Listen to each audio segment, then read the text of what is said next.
Everyone, সবাই কেমন আছেন বলুন। আমি কিন্তু ভীষণ ভালো আছি, আশা করি আপনারাও ভালো আছেন। তো চলে এলাম সকাল সকাল রান্নাঘরে মহালয়া উপলক্ষে সকালে জলখাবার। আর রবিবার হলেই ছেলের একটা বায়না থাকে, মা কিছু না কিছু বানাও। তো কালকে রাত্রেই বলে দিয়ে গেছিল, মা আমি এখানে ছোলার ডাল আর লুচি খাবো। তো এখানে আমি ছোলার ডাল দেখো সিদ্ধ করে নিয়েছি আর একটু গোটা গোটা রেখেছি, কারণ ডাল ভেঙে গেলে ছেলে এবং ছেলের বাবা দুজনের কেউই পছন্দ করে না। আর ডালের মধ্যে যে আলুটা দেখলেন, আলুটা গলিয়ে আমি ডালের মধ্যে দিয়ে দেবো। তো সেই প্রেশার কুকারটাই আমি ধুয়ে আবার গ্যাসের উপরে বসিয়ে দিয়েছি।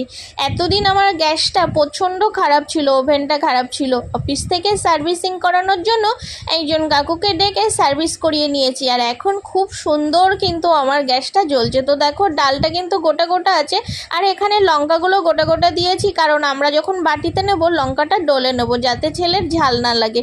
ছেলে ছোলার ডাল খেতে ভীষণ পছন্দ করে, এতটাই পছন্দ করে যে রোজ দিলে রোজই খেয়ে নেবে। তো তেলটা কিন্তু আমার গরম হয়ে গেছে, তো তেলের মধ্যে এখানে দিয়ে দিলাম আমি শুকনো লঙ্কা ফোড়ন।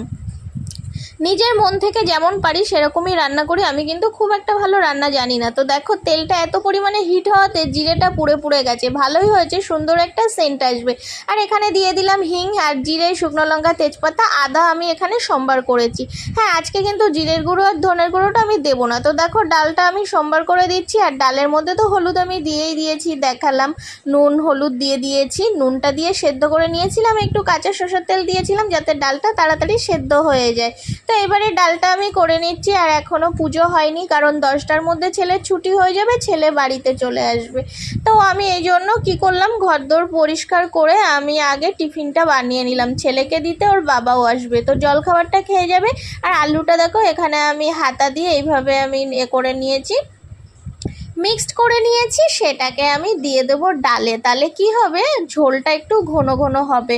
আর ডাল গলে গেলে না ওরা পছন্দ করে না। একদিন ডাল গলে গেছিলো, তো ছেলে আমাকে এক সপ্তাহ বলেছে, মা ছোলার ডাল খাইয়েছিলে না কিসের ডাল খাইয়েছ। ছেলে আমার দেখতে ছোট হলে কি হবে, জিভের স্বাদটা ভীষণ বোঝে। তো এইভাবে আমি বন্ধ করে রাখলাম, ওটা কিন্তু সিটি মারবো না, যেহেতু ওরা আস্তে আস্তে আমার ডালটা যাতে গরম থাকে। ফোন করেছিলাম, বললো আসছি, এই কারণে আমি ওটাকে করে রেখেছি। আর কালকে রাত্রে আটা মেখেছিলাম, রুটি করেছি, সেই আটা দিয়েই আজকে করে ফেলবো লুচি। তো কড়াই বসিয়ে দিয়েছি, কড়াই গরম হয়ে গেছে, দিয়ে দিলাম এখানে আমি রিফাইন তেল। আর যে কটা লুচি করব সে কটা লেচি কিন্তু আমি কেটেই ফেলেছি। পুরো ভিডিও দেখতে গেলে অনেক হয়ে যায়, আমি কিছুটা কেটে কেটে দিয়েছি, তারপরেও ভিডিওটা অনেক বড় হয়েছে। জানি সবাই দেখবে না, তবুও ব্লগ ভিডিও আমাকে দিতে হবে, কি করব বলুন। তো এখানে আমি সাইডে ফোনটা দাঁড় করিয়ে লুচিটা বেলে বেলে নিচ্ছি, কারণ একটা একটা করে বেলে নিচ্ছি একসঙ্গে ভেজে নেব বলে। অনেক সময় আমি কি করি, ওরা যখন ঘরে থাকে তখন আমি একটা করে বেলে